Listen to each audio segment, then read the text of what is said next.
If you're thinking about starting a podcast or you've recently started a podcast and you're wondering how you can level up your show and start monetizing it, but you have a small audience, then stick around because today's episode is just for you. We're going to be talking about how to monetize your podcast even if you have a small audience.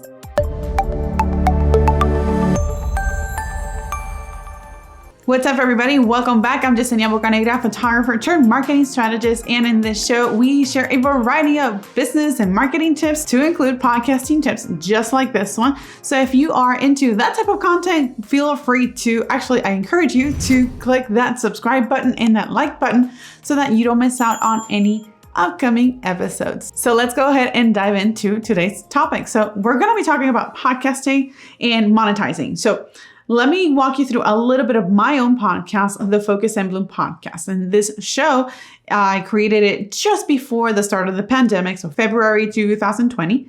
And it's still relatively a small show with a small audience. And I have just shy of 3,000 downloads, which I'm very proud of. But still, when you compare it to other shows, it could be like, oh my God, just encouraging because there are other shows in the same category that have more audience. Still, that doesn't mean that you yourself, if you have a similar show like that has a small audience, that does not mean that you cannot monetize and make money with your podcast, but you have to be intentional about it. And this is what I'm going to be walking you through.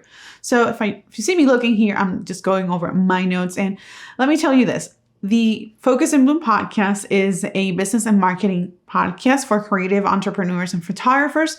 And I share a variety of tips and tactics to help you grow and up-level your business one action item at a time. That's actually the intro of the show. But let me tell you more about it. It's actually a bi-weekly show, and it usually has around 20 to 25 episodes per season, except season 2, which had only 5 episodes. And they're typically around the 30-minute mark, maybe a little bit less.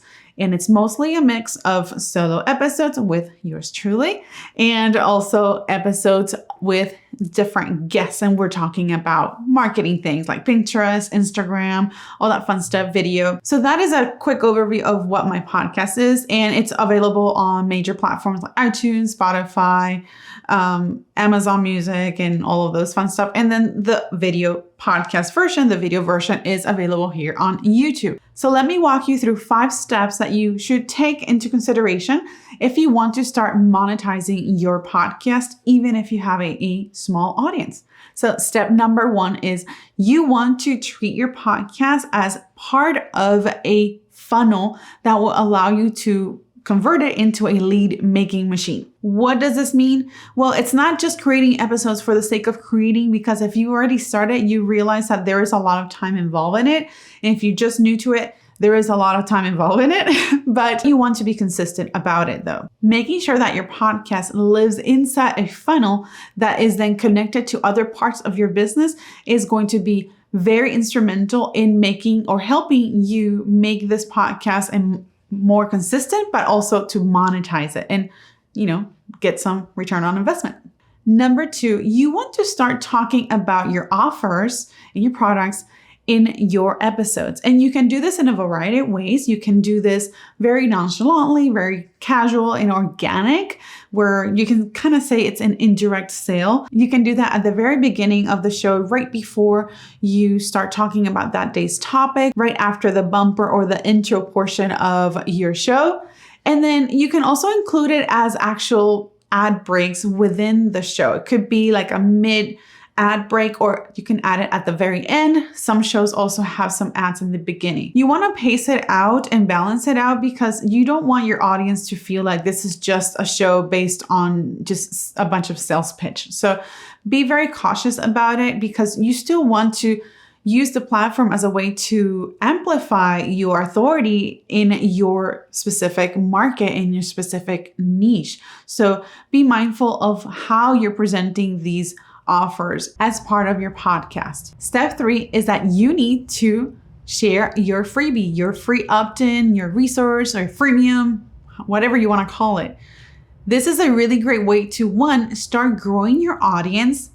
2, You're going to start delivering value, additional value to your audience. So that's going to help you build that know, like, and trust feel. That's going to be crucial. And you're growing your email list, because this is going to be very, very important.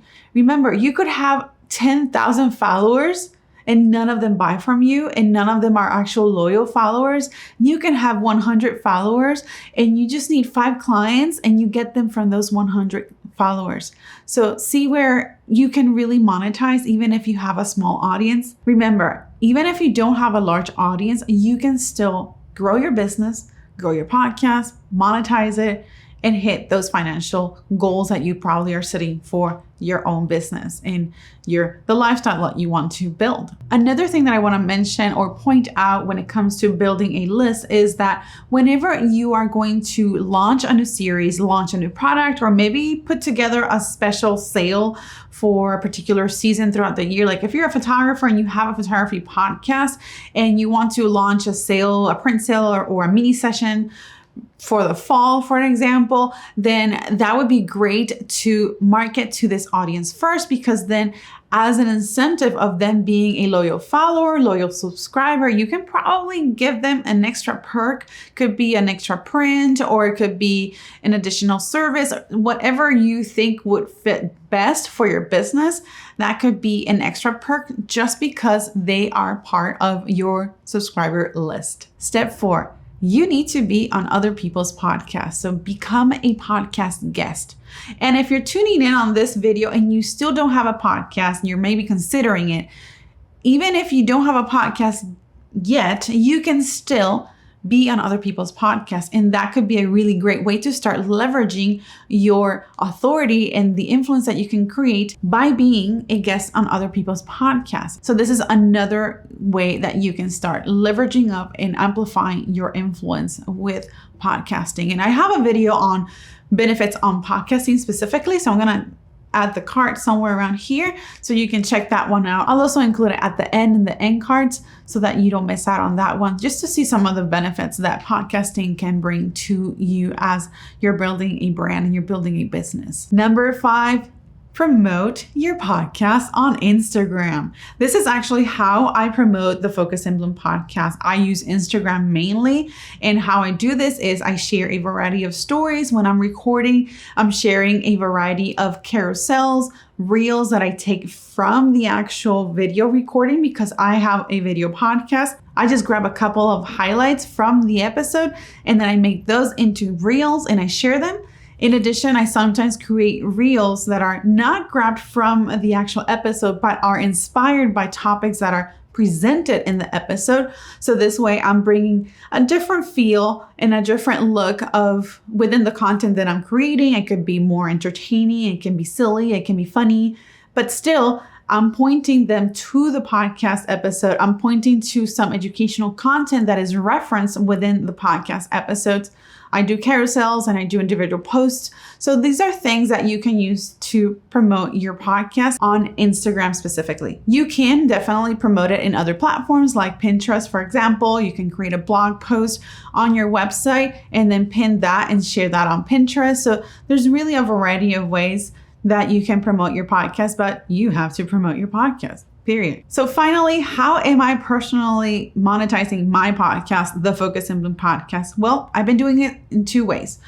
As I've been pivoting away from wedding photography, I've been moving into brand photography and more photography and business coaching. So those are the 2 types of services that I've been able to book more by using and promoting my podcast on Instagram. So a lot of clients are coming from Instagram. They're telling me, hey, I saw you on Instagram. I saw a clip, a reel of you on Instagram because for the podcast. And then from that, it leads to word of mouth. And then I've gotten some clients that way, but the initial one has reached me through Instagram. So that's really how I've been able to monetize it. There are many more ways that you can also monetize your podcast. You can create smaller products, actual products, digital products that you can sell. And you can talk about that in your podcast. Like, for example, something that I've used and included in ads in my podcast is my course, Video Marketing for Creators, which is just dedicated to teaching you how to create videos and how to plan them. And that is a digital product. So that's something that you can think about if you are considering in creating a course, maybe in the future. So having a podcast could be another way for you to organically promote your podcast. And did you see what I did there? I organically talked about my course. See what I did there? Other ways that you can monetize your podcast is also by having sponsorships, but you do need a certain amount of monthly downloads for that. So at the very beginning, if you're starting out, don't focus on sponsorships. Focus on really leveraging what content you already have and the things and the products that you already have or the products that you're planning on having, and using that podcast as an organic way to promote your business and your services and to amplify your influence and set yourself as an authority leader in your industry. I hope you found today's episode helpful. Be sure to subscribe so that you don't miss out on any upcoming episodes, and check out these other videos if you want to learn more about podcasting and learn more about how to create a podcast if you have guests that are somewhere else in the world than you are. So yeah, check those out. Bye.